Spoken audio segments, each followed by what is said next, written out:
Hi welcome to D three maths. இன்றைக்கி வந்து எடுத்துக்க டாபிக் வந்து டைஸ் நியூமரல்ஸ். இது ஆல்ரெடி நிறைய மெத்தட்ஸ் இருக்குது. அதெல்லாம் வீடியோ வந்து ஒன் பை ஒன்னாக அப்லோட் பண்ணியிருக்கோம்.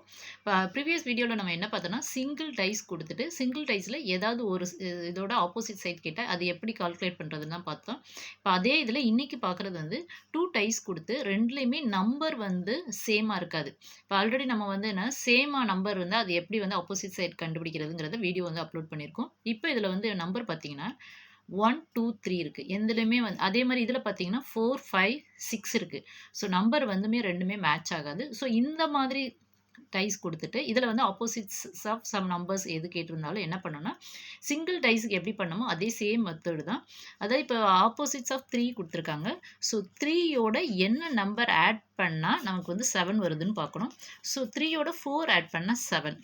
இப்போ சப்போஸ் நான் ஆப்போசிட்ஸ் ஆஃப் 1 குடுத்துருந்தாங்கன்னா, 1ஓட என்ன ஆட் பண்ணா 7 வரும்? 6 ஆட் பண்ணா 7 வரும். So opposites of 1 is 6.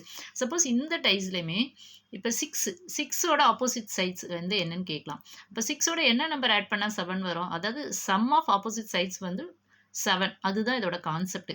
So என்ன நம்பர் குடுத்துருக்காங்களோ, அதோட எந்த நம்பர் ஆட் பண்ணா நமக்கு 7 வரும்னு பார்க்கணும். ஸோ அதுதான் அதோட ஆப்போசிட் சைடு.